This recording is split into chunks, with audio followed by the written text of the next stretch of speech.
Hello, everyone, and welcome back to Tales of Three, your favorite queer D&D-based podcast. D&D? D&D-based. Hello, everyone, and welcome back to Tales of Three, your favorite queer D&D-based podcast. My name is Dusty. My pronouns are they, she, and I play Ivy Nightbreeze Tinkerfey, whose pronouns are she, her. And I guess it's just Raz on Dusty Day today. No, it's not. Listen, not everybody puts metal in a microwave, okay? Oh. I didn't do that. Are you sure? Mm-hmm. Hello, everyone. My name is Ariana, and my pronouns are she, her. I play Alara Spinelspark, whose pronouns are also she, her, and we're going to Oladell. I'm so excited. Ooh. Hello, everyone. My name is Wagra. My pronouns are she, they, and I play Varys, whose pronouns are he, they. And I am excited to take y'all to Oladell. Do Oladell. Come with us, dear viewers, on a journey full of horror, humor, and mystery, to the Regency village of Bledlow, where three young ladies are about to discover nothing is quite as they believed. You can follow along on YouTube and Twitch every other week, if they survive. My mother likes to be sure that we are always very presentable. In comes Talia in her underwear. If you want to talk about somebody's silly hat, I mean, Edwin's right next to you.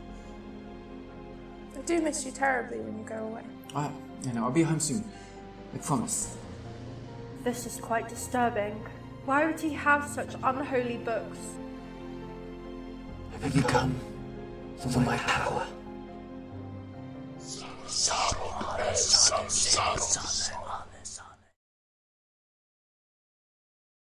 A note regarding content warnings. This campaign is a dark fantasy that deals consistently with topics of body horror, complicated relationship dynamics, emotional distress, fantasy violence, gore, mechanized spiders, mental health and illness, profanity, and romantic and sexual relationships. A full list of episode-specific content warnings can always be found in the show notes of each episode. Last time, the unlucky ones were summoned to Vasel's lab, where they met Alfie, a mechanized humanoid who was created to test the effects of Vasel's poisons and paralytics. Vasel gave the trio some potions and paralytic darts and sent them away. Back in Basil's workshop, our trio received more items from Basil, and Ivy was gifted a magical sickle created by her father. With all their items acquired, the group debuted their summer outfits, and Alara brought up a tough topic. Our trio discussed the fact that this was the first time back on the road since the mini incident, and Alara wanted to make sure that Varys and Ivy were not going to resort to violence as a first option in tense situations.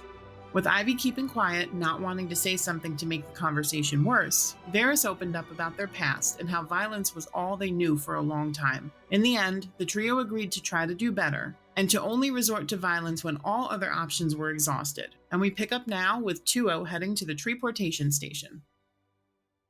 So the trio plus Bia leave Ivy's room, and everybody's ready to go, right? Mm-hmm. Yeah. I like to think that Vasel and Basil is just downstairs waiting for them. Oh yeah, immediately. Yeah, they were just like, they're talking. Vasel's wearing like a long, like dark burgundy dress where like the back is like a dress, but the front drops off at like her waist, and then she's got like black pants on and boots. Basil is the most dressed down that Basil could be without being in pajamas. Like, I think that he just has like essentially outdoor boots, some brown leather pants, and like a white cotton shirt that like has ties up at the top. He's very dressed down, which is like previous adventurer gear. When Ivy gets down there, she goes, "Oh, are you guys going with us to the portal?" Of course. Have to see you off. I'll be back soon. As if I would let you go without sending you off. No. She shrugs. Is everybody ready then? Mm-hmm. So the group sets off, and you have to go through the kingdom basically to get to the road that leads to the portal. As they're all walking, Varys and Alara are able to see like there are very specific like delineations of social class, basically. The closer you get to the wall, and subsequently like the opening, the more you can see like things aren't as grand as they are closer to the castle. There is this main road that we're taking as we walk, and there are nice stores along the length of it, but you can see in between the spaces and farther back, homes turn into like grand homes turn into regular homes, turn into smaller homes, turn into like places that are kind of a little bit falling apart, but not egregiously. You can tell though that these are like the people that can't afford to upkeep things as much as they would like to. We get to the opening and it opens when they see that Vassell and Basil are trying to leave.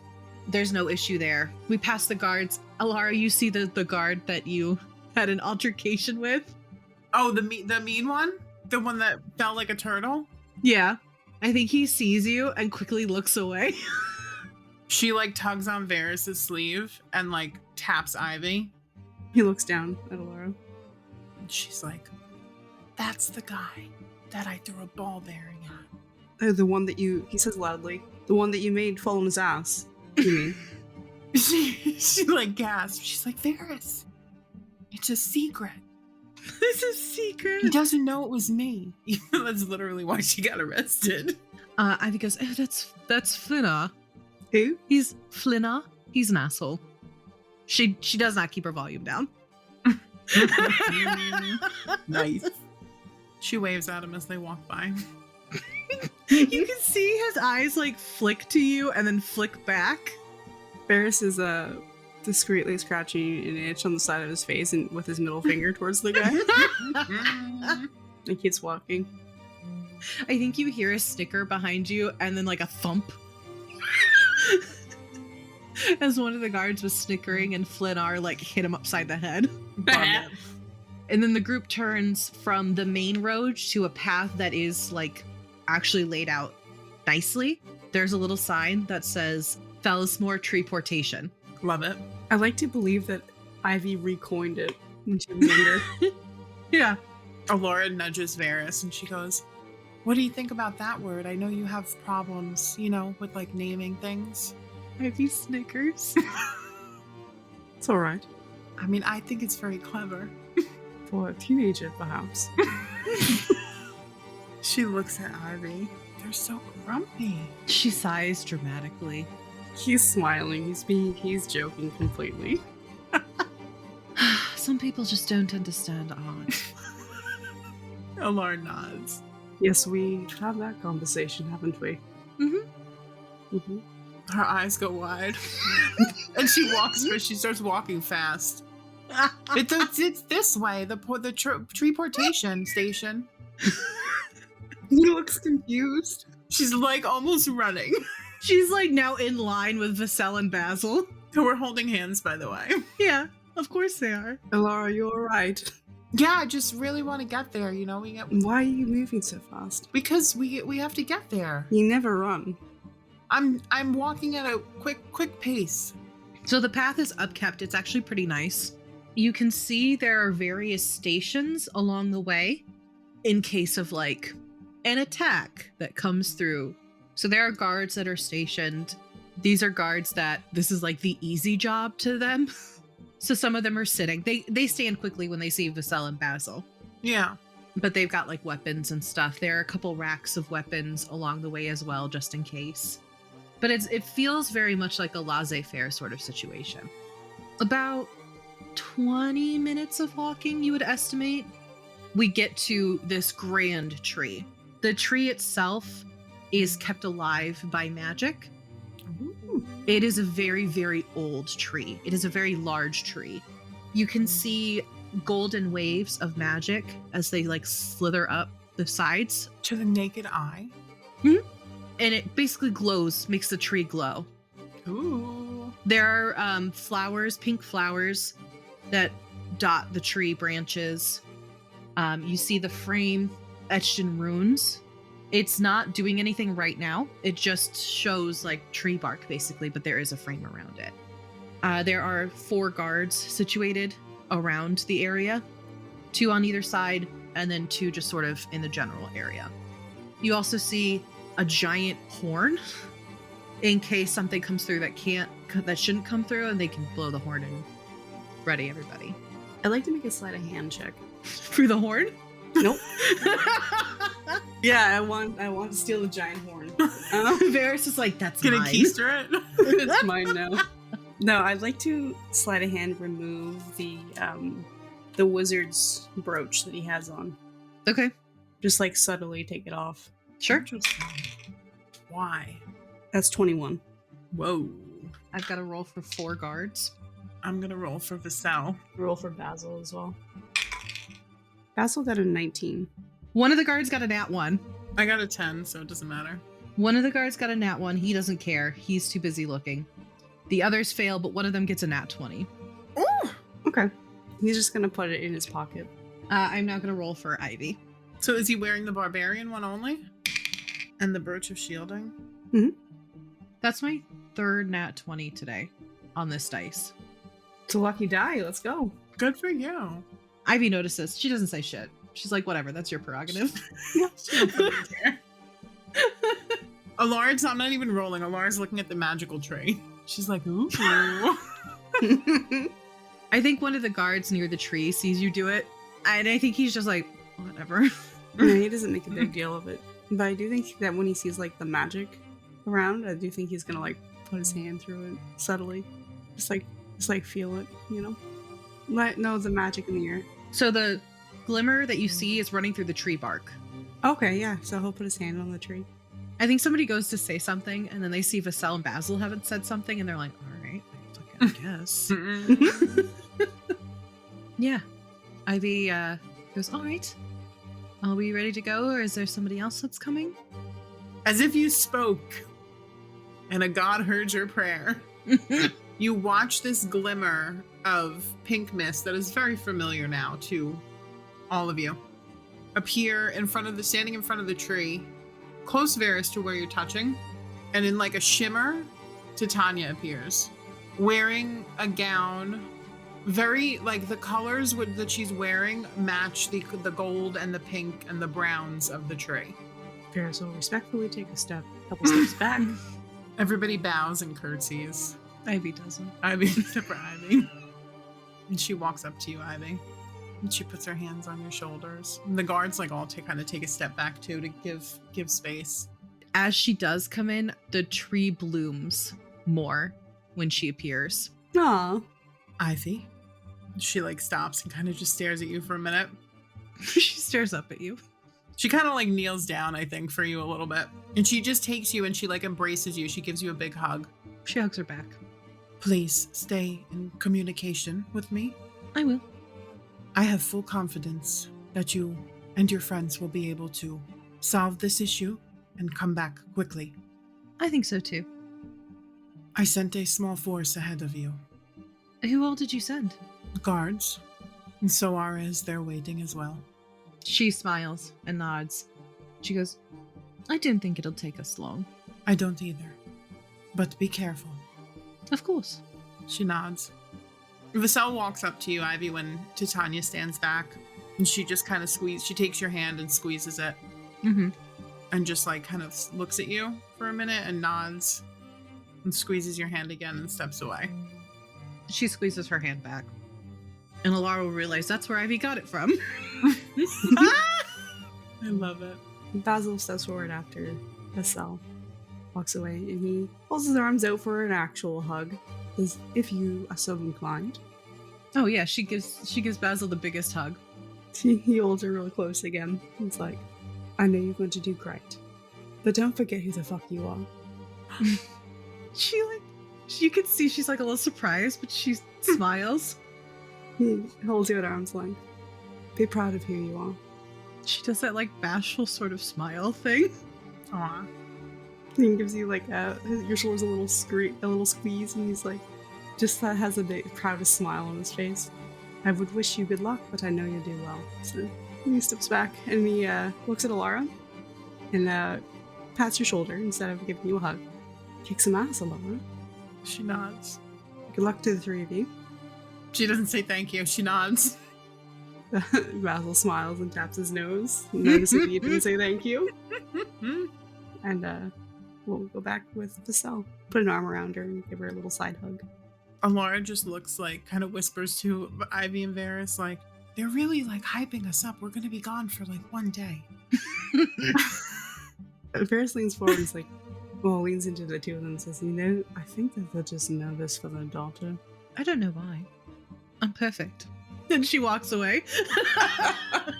Titania looks at the three of you, but then she settles her gaze on Varys and Alara. I won't say smile. Smile is not the word, but her expression softens more than I think you've seen it. I don't like it. Don't trust it. I don't trust it immediately. Are you two ready to experience portal travel the safe and correct way? And she like gestures with her hand and you watch the tree kind of start to open. Varys like nods a bit and is like, I'm not going to end up back there, am I? She shakes her head no. All right. And you watch, it almost looks like the threads of gold, like the gold is like threads of magic, and it's like, prying is not the word, but it's opening the tree. Like the gold gathers and then starts to kind of pull open the tree. Like a curtain. Yeah. Like pulling the curtain of bark back, basically. And what do they see when it opens? Like, what do the three of them see? They see immediately kind of like this dais that is raised in what looks to be a large fountain. They do see like some vines kind of hanging over and a couple of branches in front of the opening.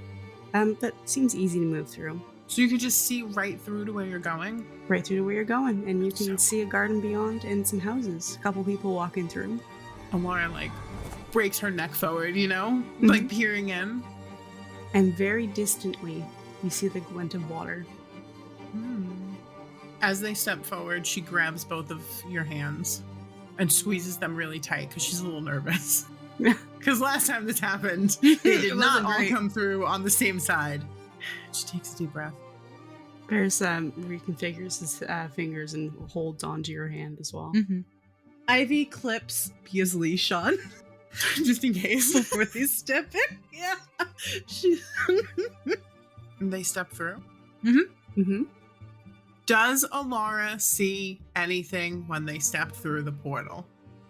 Roll me a wisdom save. 16. Unlike the portal coming through to here, you do not see the stars. You do, however, see like other towns in rapid succession. Ooh. Can I pick anything out of like anything? Does anything stand out to me?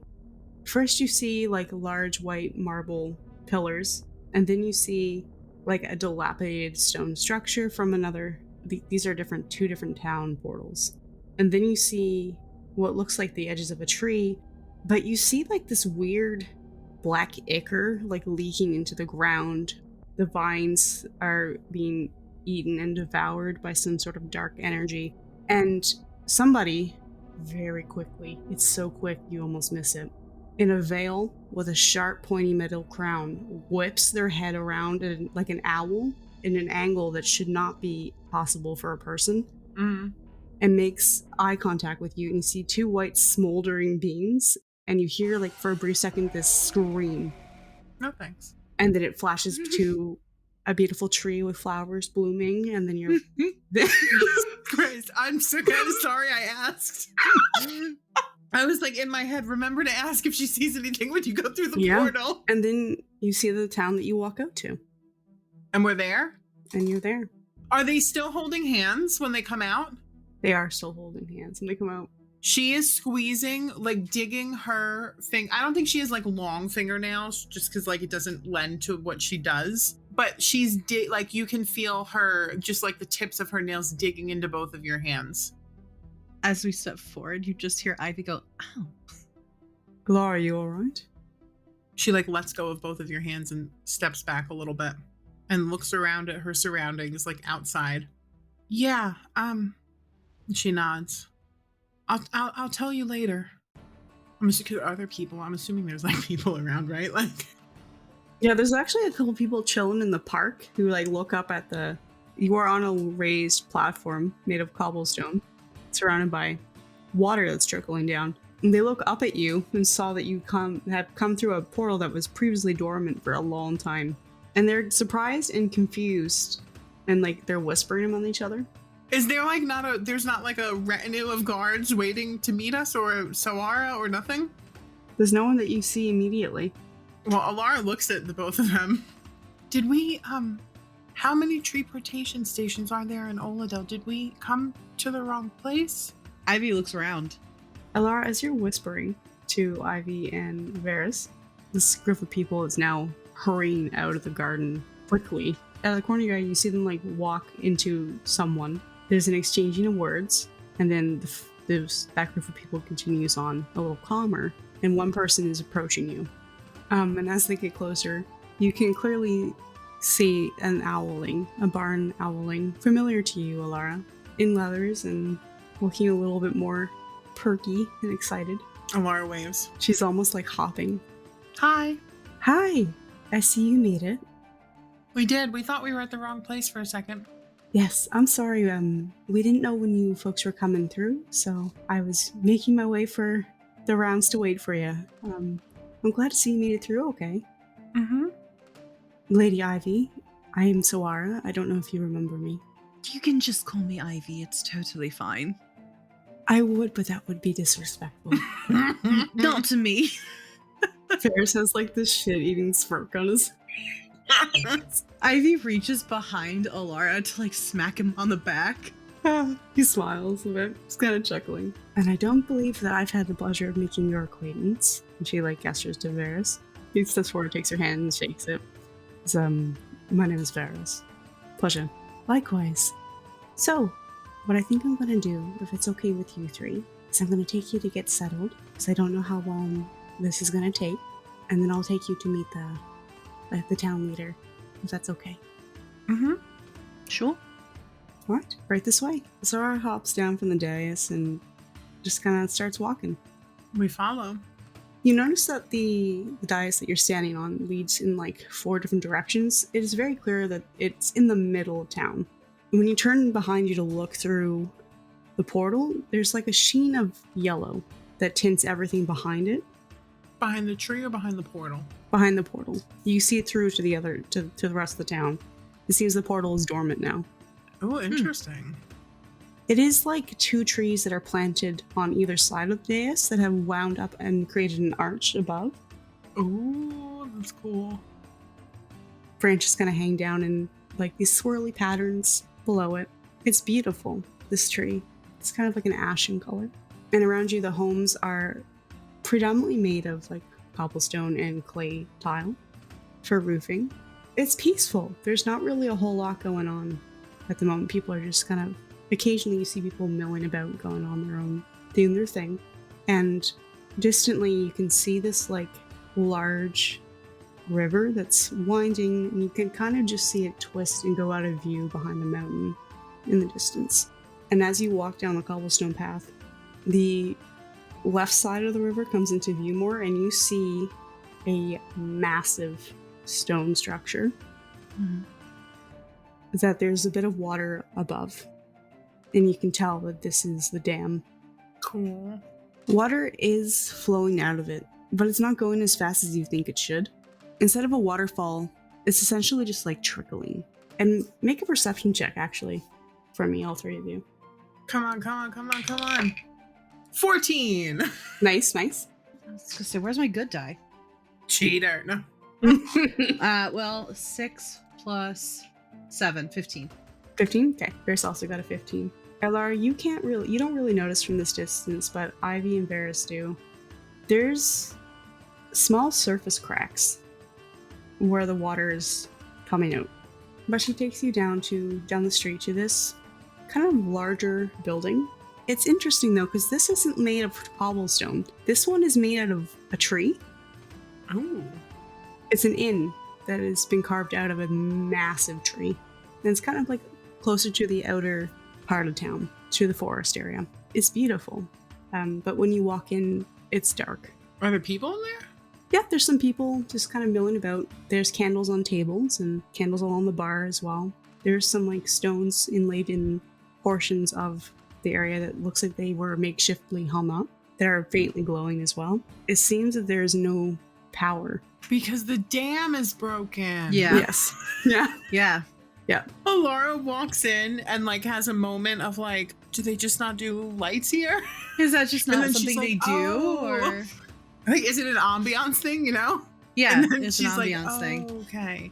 There's like a fireplace in the far corner of the wall of this place, which is probably the edge of the tree that is contained, that's emitting more light in that area. And there you see there's a cluster of people sitting there chatting around there. But Suara just kind of waves to the person at the bar and says, I'm just bringing these 3 up to their rooms and I'll come back down and talk to you in a bit. And the person standing at the bar, who looks like a fearbog, he has like copper brown hair, this shaggy and short, hazel eyes, and just like this warm, gentle smile. He just nods and says, of course, Suara, take your time. He just kind of also gives like a small wave to the 3 of you. Heavy waves. Varys nods. Is anyone like looking at Ivy? Like, do they recognize her? Make a perception check. 14. Not really. There's nobody like. There's people who are turning to look at the group. Mm-hmm. Some people wave to Suara and she gives a little wave back. 1 or 2 people have like a curious, cursory, lingering glance at Ivy, but you don't really notice anyone staring intently in particular. We follow upstairs, I guess. Yeah, there's like this. There's a beautiful wooden staircase that's carved out of the tree itself. Once again, it spirals up and they take you up to a higher level. The whole upper area is like open. There's railing to block people from falling off, and there's like vining kind of winding its way around as well. From the roof, there's like this sort of moss hanging, and it's dimly glowing as well. A couple places there's mushrooms that are faintly glowing, growing out of the tree. But she takes you past and down the hall and brings you to 3 doors directly each beside each other. Says, we weren't sure if you wanted to share a room or if you'd like your own space, so we opted for the 3. Here's your keys, and she gives you each like a wooden carved key. I'm going to come back in about 10 minutes. Is that enough time? Would you like more to get settled in? That should be fine. Yeah, I think we're pretty ready, but... Perfect. Well, I'll be back. And she leaves you 3, heading back down the winding staircase.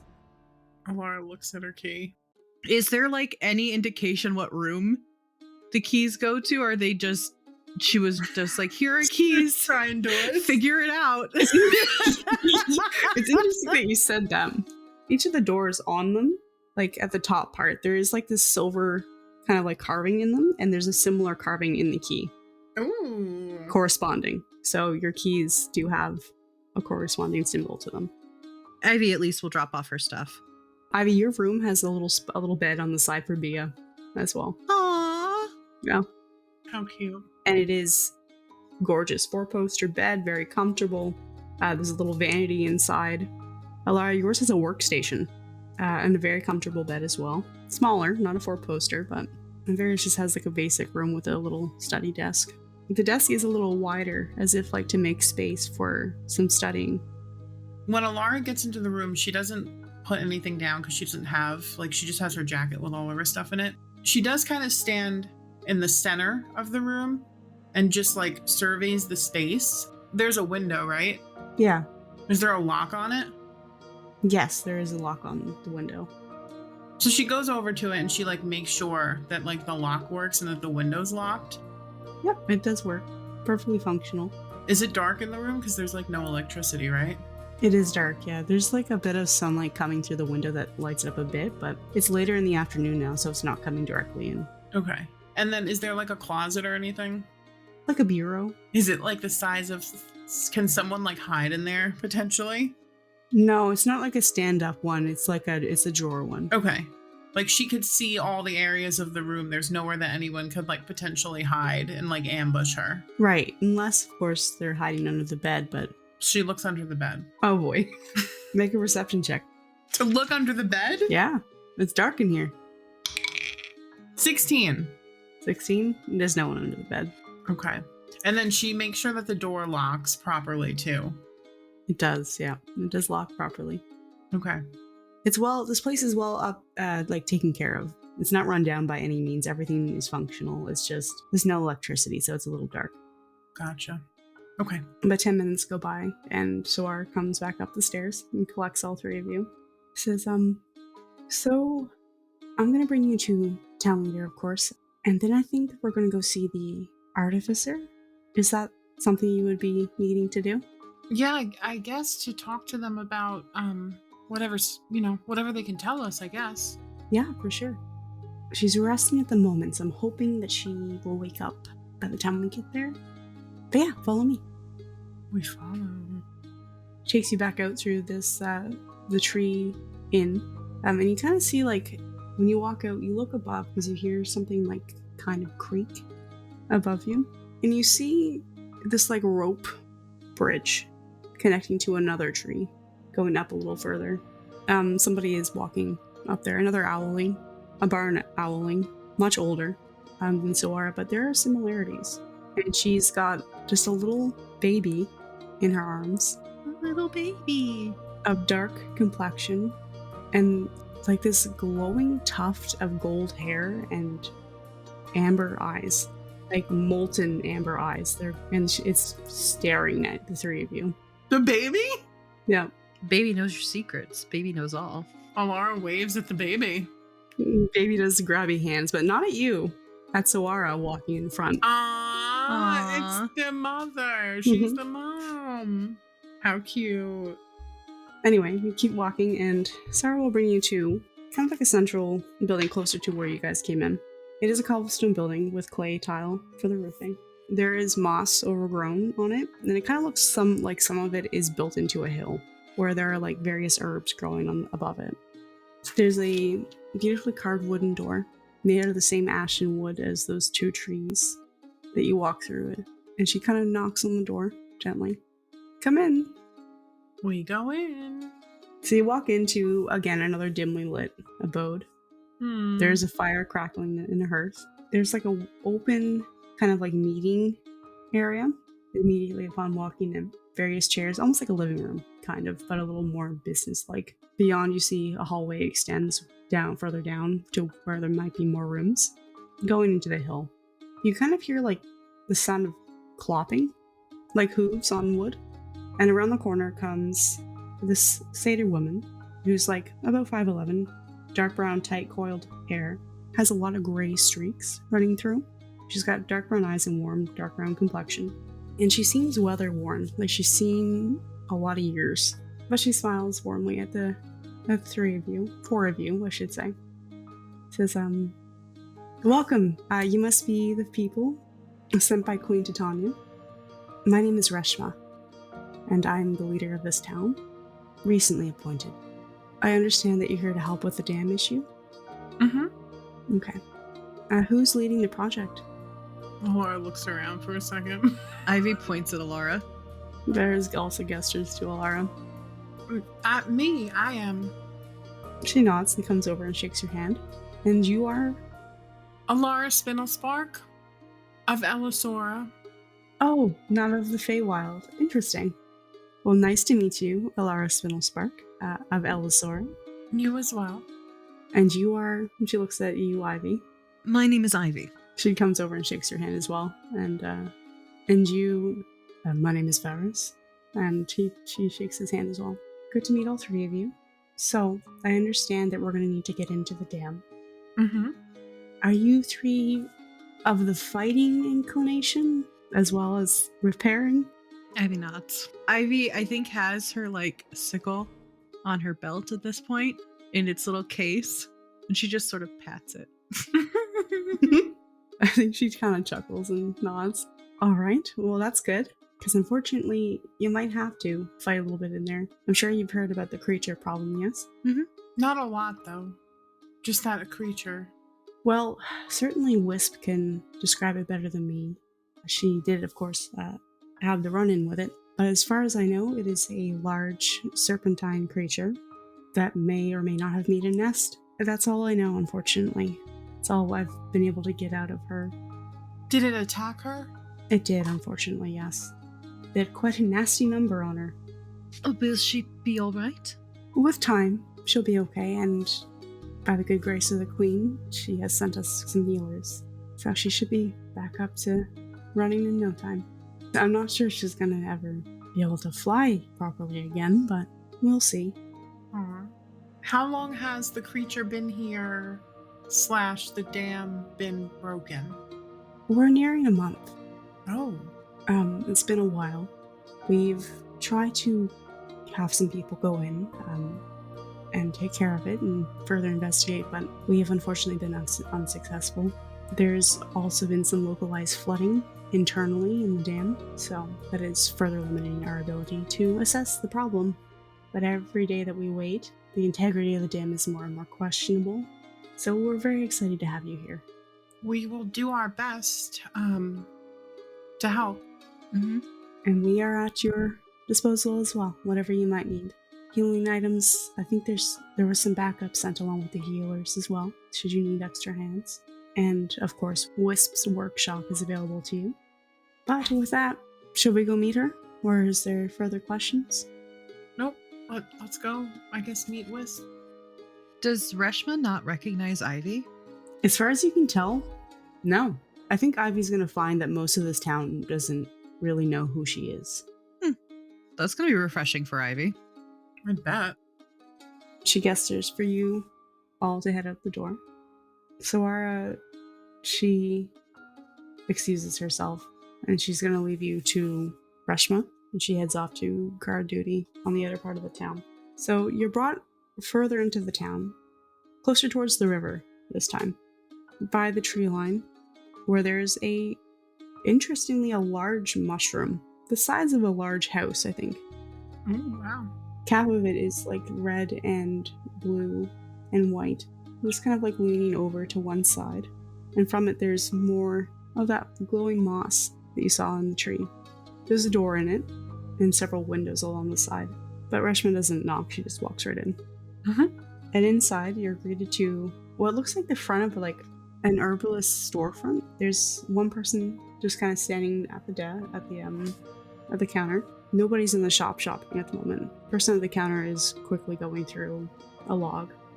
So upon hearing the door open, the head of kind of pastel pink hair looks up, and you see this like beautiful but almost like weirdly ethereal looking woman with olive green skin, yellow eyes, and kind of soft little like chubby features. She's plus sized. She has this like wreath of gnarled branches around her head that appear to be growing out of it. Green leaves kind of sprout from the ends, and lavender colored flowers hang down from them, similar to wisteria.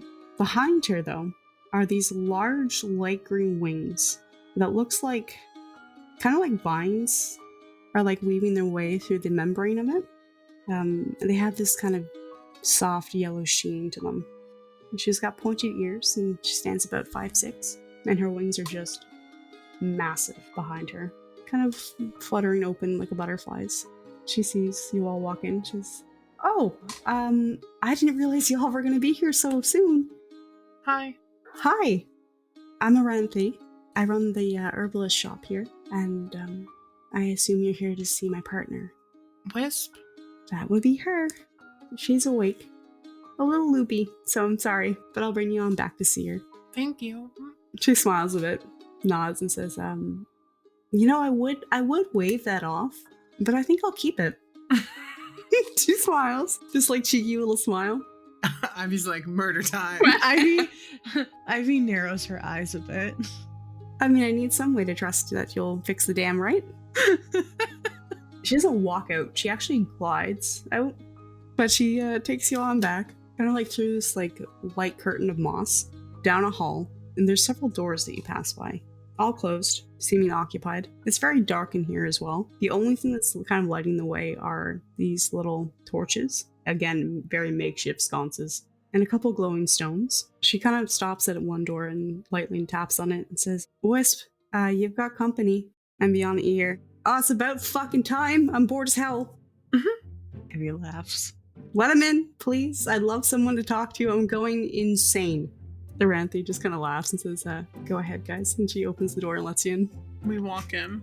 So you walk into, it looks like a hospital wing, a private hospital room. There's a wide door with like this shimmering curtain kind of over it where a gentle breeze is blowing through. But otherwise, it smells like injury in here. It smells like recovery. She's been in here a while. There's like the distinct scent of herbs and unfortunately sweat. She's really badly bandaged up. You can kind of see that standing herself up in the bed, that Aranthe kind of rushes over and helps her sit up, despite her protests of wanting to do it by herself, is another person with wings. She has light blue skin that kind of has this shimmer to it whenever like the light is kind of casting on it. Silver, orange, and blue and pink glitter under her eyes along like her cheekbones, almost like a highlight, but it's natural. Her pupils are like this dark blue, and the sclera itself are a lighter with aqua irises. And she has, again, the large pointed ears, but they're kind of heavily pierced with odd trinkets and doodads and kind of an eclectic gathering of trinkets. Her hair is also a light blue and lavender and pink. It seems to kind of change depending on which way you look at her hair. She's probably, you would guess, about 5'2" if she was standing, with very large wings that look kind of like they're clear, again, until the light hits them, and then they look like kind of like sun catchers. And they're in the shape of a lunar moth's wings. Only one has a very large tear in it. It looks like it's been kind of gently reconnected, but it's not quite taking. And her features are a little sharp, kind of angular. But she looks at you all, and she's got a little bit of pep in her now. She says, "You have no idea how excited I am to have company. Please, pull up a stool, pull up a chair, tell me about yourselves, ask me all the questions. I'm bored to tears." Ivy smiles and sits down. Do we what are they? Make a history check. 18 on the die. Hell yeah. 25. You're pretty sure what their lineage is. Wisp and Aranthe are medium-sized people, like humans and elves and such. You've heard of entities that have these kinds of wings before, and these kinds of features. They're usually called fairies, but they're usually described as small. These are the size of regular people. Right. So you're thinking maybe a fairy variant? A variant? A variant, if you will. Cool. But I will say, there is something a little different about Aranthe than the typical description of fairy folk. The branches that seem to sprout from her head tells you she may have another lineage as well. Aranthe comes in with 2 more chairs, and Varys will take one and help her set them up. And she smiles and she's like, I'll be just down the hall. If you guys need anything, just give me a shout. She can get a little bit rambunctious. Hey, listen, don't go and like dish out my dirt, okay? You don't need to air out my dirty laundry. I love you. I'm sure you do. I love you too. Obsessed with what's happening right now. And the door gently shuts as Aranthe and Reshma both head out, leaving you 4 alone to talk. Alara sits down in the chair that Varys and Aranthe brought in. She reaches into her pocket and takes out a notebook and a pen. I think Ivy giggles a little bit when she sees the notebook and pen come out, like behind her hand. Does Varys sit down, or does he stand there? Varys is gonna stand a little bit back, more towards the door, and just kind of keep an eye out on everyone. Is there like a third empty chair? Yeah, there's enough empty chairs for everyone who's in the room right now. Alara looks back at Varys, and gestures to the chair. He side glances at the closed door and shrugs and comes and sits beside her. She's like, okay, weirdo now. Wisp looks at Varys and just smirks. So I honestly don't bite. Like, you're cool to sit at the chair. No, I didn't assume that you did. I was just going to, keep an eye out at the door. Right, because it's super violent in this town. Is it? It's not. It's not violent here, no. It's really peaceful, actually. Mostly, save for the shit going on at the dam. But, Okay, so, I guess what happened? We should start there, probably? Yeah, what do you want to hear about first? The part where I got absolutely smashed into a wall, or from the very beginning? We can start with the very beginning and then go into how you got your shit wrecked. Ah, yes, Ivy, ever the lover of details and violence. She gives a puzzled look, but doesn't say anything. You don't remember me, do you? Uh-oh. Do I? I make a history check. Oh, Boise. Okay. Alara looks at Varys, Ivy, and then Wisp and is like, oh, maybe we are in trouble. I'm so good at history. 14. 14, I think that's enough. This isn't like a textbook you're trying to recall. This is your own memory. Well, The reason why Wisp, in particular, is speaking to you in this manner and not formally, like most people have so far, is because Wisp actually has met you before. okay. Wisp was at your house, was a student of your father that you kind of used to like shoot the shit with occasionally. Okay. You weren't really close, but you do remember her. She was much younger Mm-hmm. at the time, Is this pre or post Beatrice's death? post Beatrice, but recent. Okay. The realization of who she is dawns over her face and she just laughs. She smiles. She's like, "Ah, there we go. The old brain's kicking in for you, I see." It's a little bit rusty. Yeah, did going to another plane rock your brain cells, or what's going on here? Just a little bit, yeah. Oh, fair. How is the other plane? Wild. I'd love to pick your brain about that sometime, but I guess not the time for that. She motions to like all of Wisp. No, I think we should probably start with this. Yeah. Well, fuck. I was going up to do like a routine check on the dam, just like I would any other time. When I got to the actual, like powerhouse, like the room where we store all the crystals that store the energy, where the magic happens, essentially, I noticed something was kind of weird. First of all, that room is locked, like magically. You need a sequence of arcane symbols to draw on this pad to get in. It's a whole thing. But the door was unlocked and halfway open. So that was weird. I feel like that probably should have fucking tipped me off that something was off, but I just wanted to get in and get out. I walked down and I realized that like the crystal, the main generator, was a little dimmer than it should be. There was a crack in it and it was a little, I don't want to say dislodged, because it wasn't fully, but it was definitely shifted out of place a bit. And that thing is massive. That's not something that any random person can just walk in and pick up, right? She like looks at Varys. Probably a little smaller than you. The lights weren't working. Should have been another red flag. And there was like a little bit of water on the floor. That's not entirely unusual. Sometimes there's like little leaks, but this was a lot. Like it was up about to my ankle, and then I got smashed into a wall. Alara's head shakes. Like, okay. She's like, I didn't hear much. Just like the sound of like something shifting, something large moving, and then I saw I made good friends with the wall.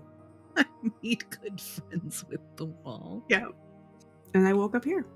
I honestly didn't really get to see what exactly it was. I know that it was large. I know that it was serpent-like.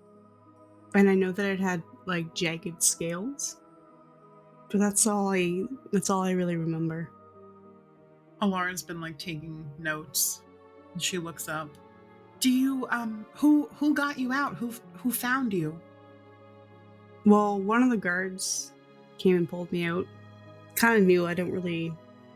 I think his name's Tekoa. I think so. If you ask Sawara, she'd probably be able to point you in the direction of him. Tekoa got a better look at it.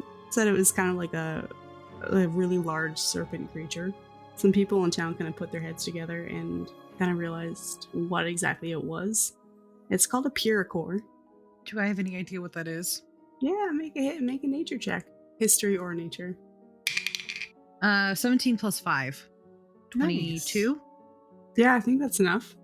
Ivy, you know that this is a freshwater creature, kind of like an anaconda, but it has thick and jagged scales, kind of pale pink, almost albino.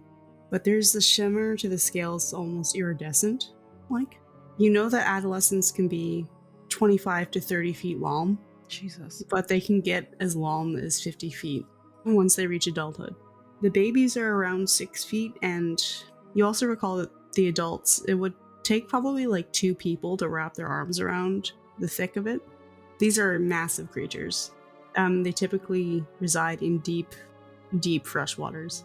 You see Ivy wince when she realizes what it is, but she lets Wisp continue. I haven't personally been back since my incident, but a couple of the guards have gone back in to kind of try to get a sense on how things are progressing. That room is underwater now. That's not good. Nope, it's not good at all. The wall has been compromised. Next to the power room. So the power room is underwater. It's all underwater, yeah. Now there is a kind of overlooking balcony that isn't yet submerged last we checked, which was a couple days ago. But that thing has busted the door completely open. There is no door anymore, just a hole in the wall. So we think that there is a huge likelihood that it's been crawling through the main halls and stuff. Or slithering, whatever the fuck you want to say. It's getting around. And that place is massive. It's all dark. There is no power there, just like the rest of the city. No one has really had the courage to dive on the dam to see the extent of the damage or where it might have entered from.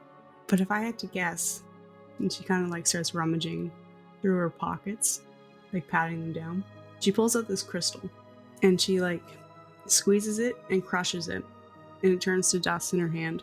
And you watch as the dust from this crystal kind of swirls in the air around you, and an illusion, an image, presents itself. What you see before you is a very large diagram of the dam itself. And she kind of like points out to you this path underneath the main body of it, the part that you would see above water. And she says, so this part is called the penstock. It's the path in which the water kind of goes through and powers the turbine, which of course generates the power. At the top of the penstock, there is a control gate that stops larger critters and debris from washing through this. If I had to guess, I would say it smashed its way through that and went down, but I'm not entirely sure. If you didn't want to go from the top where that control gate is, there's also an outflow at the bottom of the dam. You could probably swim up that and check the turbine that way. It's jammed, it hasn't been moving. There is an above ground access point though.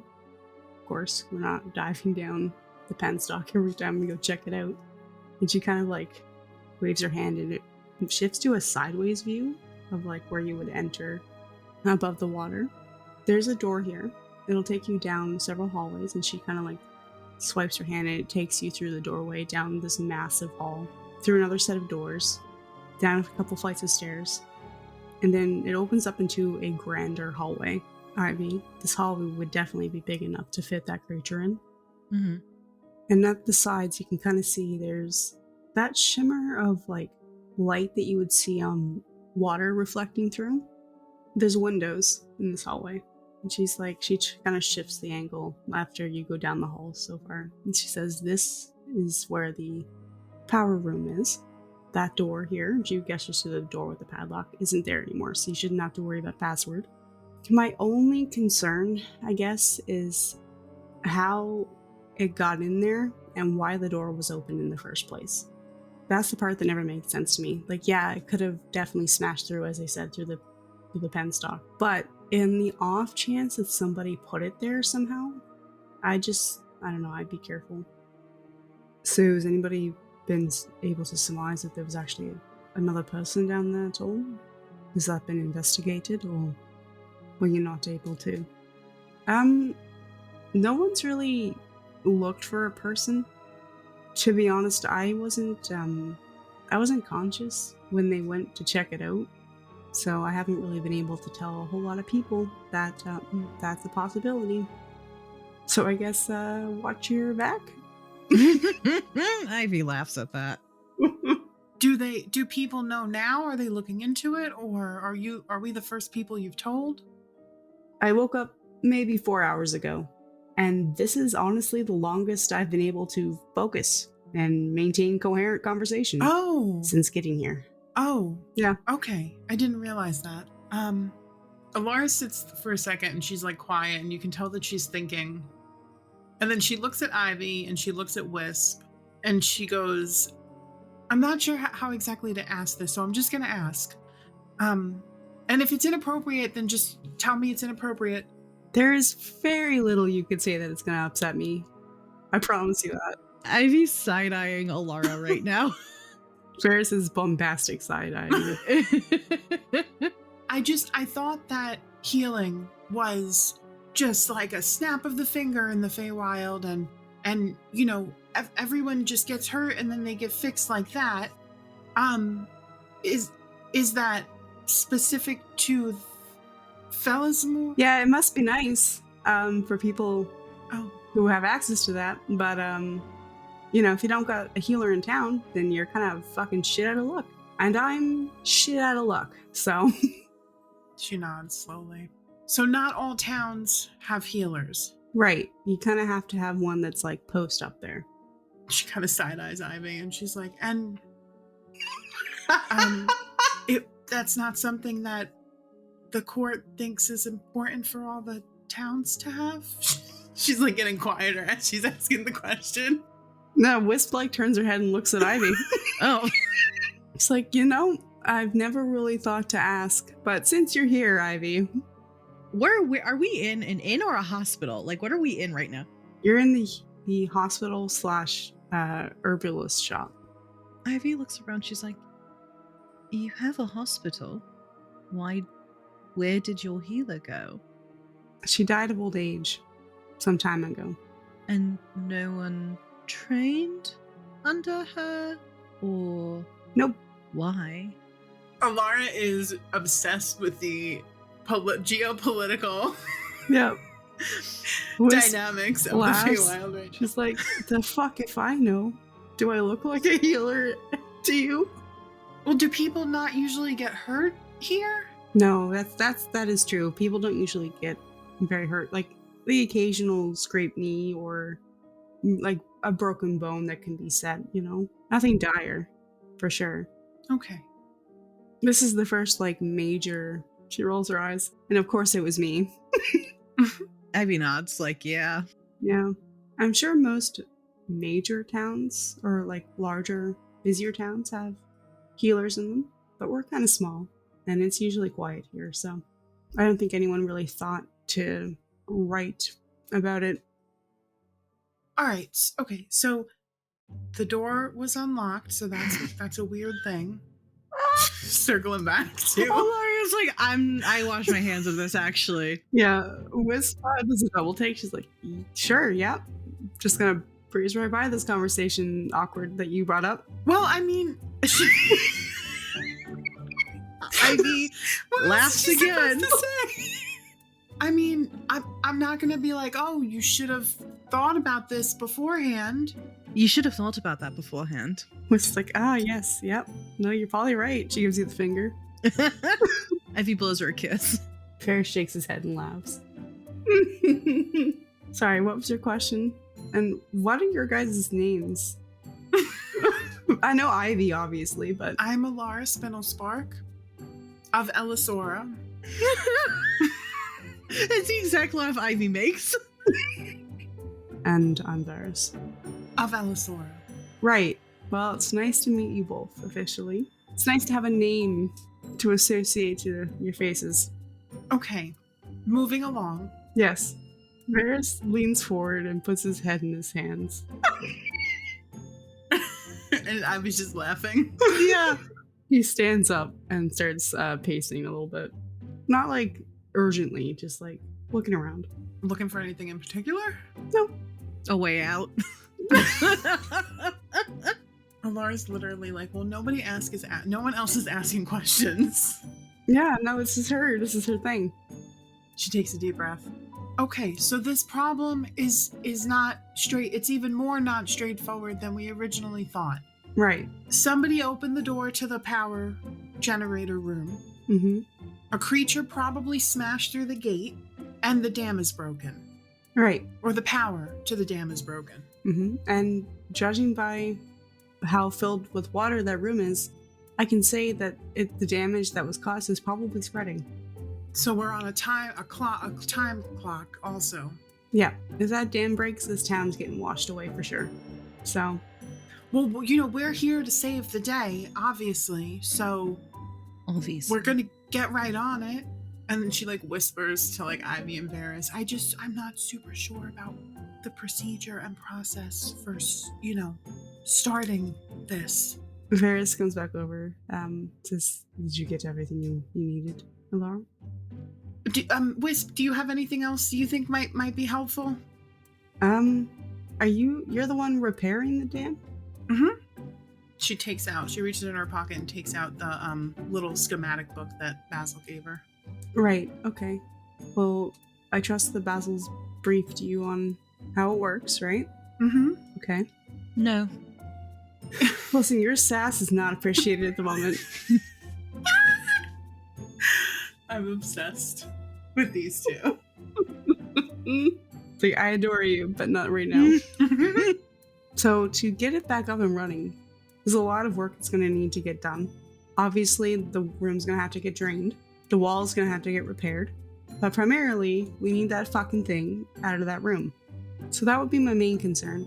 After that thing gets removed, then we can kind of fix up the crystals and get her up and running again and get fresh water to our town and the neighboring towns as well as power, which should be super appreciated at this time. So, okay. Ivy didn't say that she knew about the creature, right? We don't know that she knows No. anything? Okay, so first step is getting the creature out of there, probably. Is there anybody that we can talk to that might know what it is or know about it? Cohen knows. Takoa, it was part of that conversation as well. And I'm pretty sure Rashma knows, which you guys know Rashma. She walked you here. She's the town Yeah. leader? Okay.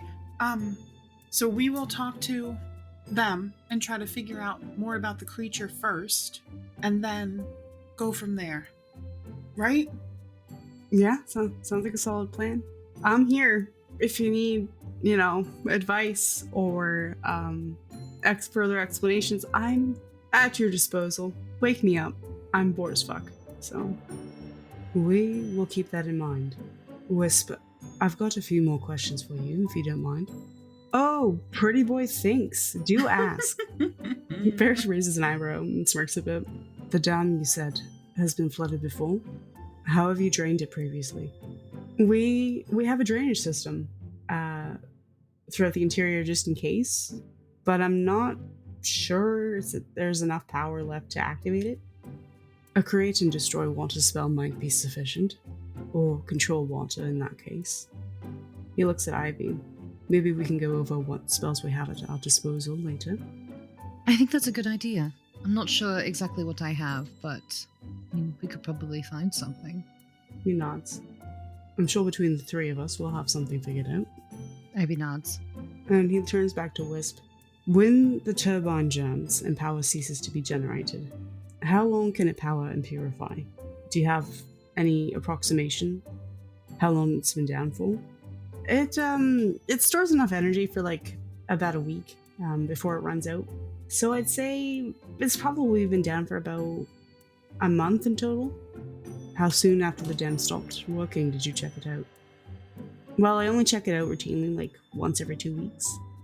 It was only a few days away from having to go on like a routine check when the power went out, so I'd say a week and a few days, a week and a half at max. He thinks about it a moment. How many people know the password to get into the room? The one with the power supply? I think 5 people. Ivy's parents, the town elder, Laika, and myself. Well, I guess 6 now, technically. And she kind of nods towards Alara. Does Alara have the passcode? She does, yeah. She nods. And before you ask, Laika is an apprentice artificer. She's actually left to Fellismore to study, so she's not here anymore. And when did she leave? She left a few weeks before all this started happening. He nods, mulling the information over. Last question for you, and this is going to sound a bit insensitive. I apologize. How certain are you that it was a creature that attacked you? I'm not 100% sure. Tekoa was the one who found me and kind of told me what it was that attacked me. I understand. I appreciate your time, and I apologize for all the questions, but I assure you, the information you've given is going to help us a lot. She nods. I hope so. As you say that, the door swings open, and Ivy and Alara will recognize Arias Fineglover. Yay! Walks in. My favorite guy, let's go. Yeah. Walks in with like a little, he's pushing a cart, and he has on like a lab coat, like no armor, very much like doctor vibes. He looks around, smiles at everybody. Well, what you need, Wisp, is some more rest, so back in bed with you now. And he like ushers with his hand. I have never left. He comes over with the cart. I meant lay down, of course. Lady Ivy, Alara, glad to see you are well. Ivy gives a 2-finger salute. He salutes back, and Alara waves. Is Varys sitting or standing? I think he's returned to sitting beside Alara.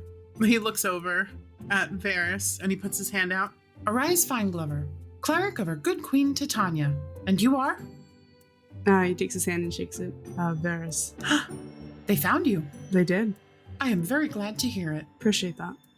You three know one another? They told you about, you got a play-by-play Oh, of the fight.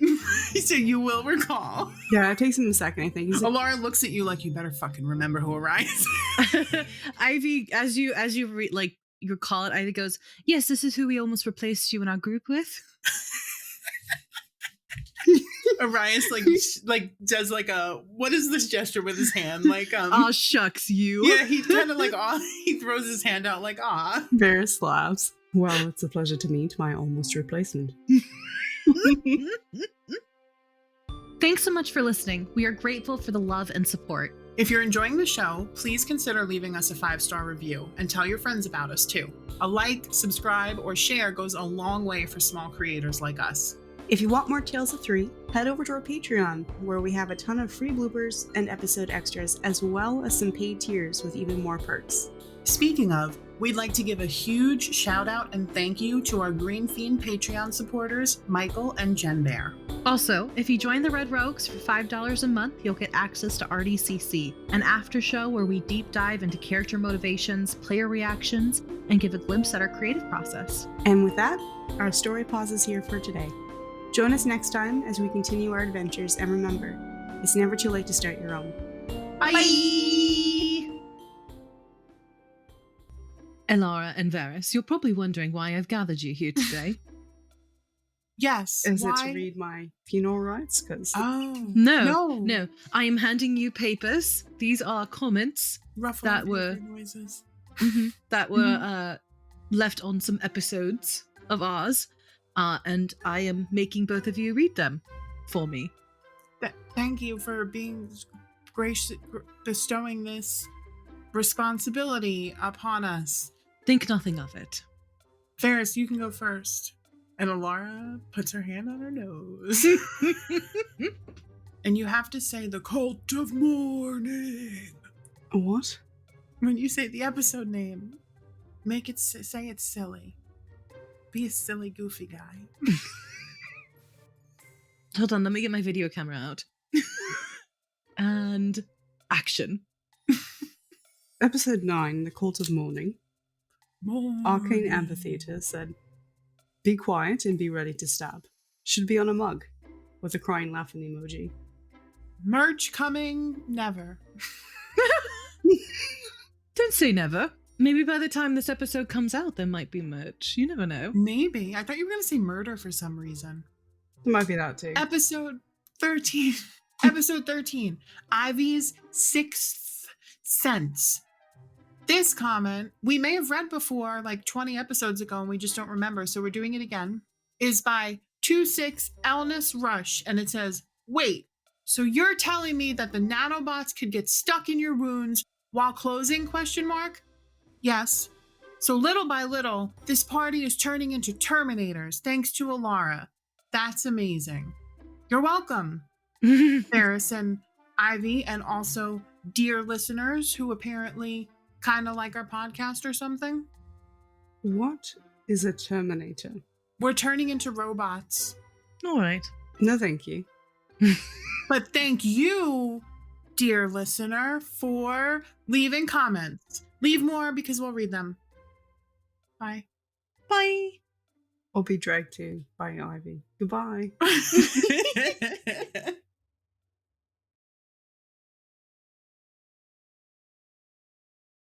Hello. Welcome to Tales of Three. Three.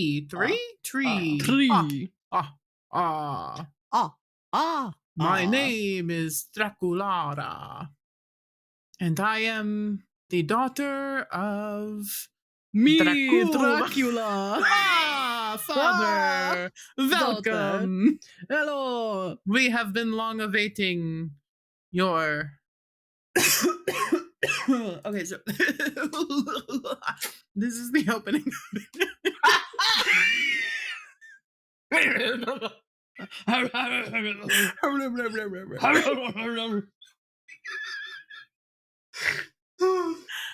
Why are we this way? Why? That's gonna be the guard to the portal. Is just that guy. His name is Nigel. Nigel. You mean the road is up? I didn't know if that would be something that Ivy just said or if that was like. No, you literally said that is the proper that's the name term. of it. Okay, yeah. So and it says RJ used it as well. So it is the proper fair term. Enough. That's my third nat 20 today on this dice. It's a lucky die. Let's go. Good for you. Do you think it's not? Have you ever been so suspicious of a die? Yeah. Yeah. You're just like, what happened to you? It's Yeah, so betray Ivy. you. And we'll hold on to Ivy's. In like a circle? Oh, no, sorry. No, just hold on to Alara's. Alara's. Yeah. Alara's Ivy. No, they remake the circle. Yeah, They we're try gonna to, make the circle, do a promise right here. In front of everybody. Yeah. And then they like two-step into the portal. What is that? No. What is? Do you remember Dragon Tales? There was like a thing that they had to do. Dragon Tales. Dragon Tales. I wish with all my heart. To fly with dragons in a world apart. How cute! Yeah. Okay. Anyway, the fact that I could remember that at all is astounding to me. I remember that I wish with all my heart. Yes. I just couldn't remember what the next part was. Me either. Let's take a break and then you can describe the town. Alara comes out. Alara comes out scarred. From Varys's room? Yep. I thought you were saying the bed was a little wider to make space for him. Yeah, he's a big boy. He's big. He's a little longer to fit him. My cat learned how to open doors. Did he open He's trying to get in. Aww. He's trying to brute his way in. He's doing his best. I'm adding a new dimension to her. A new title, yeah. Of Elisora.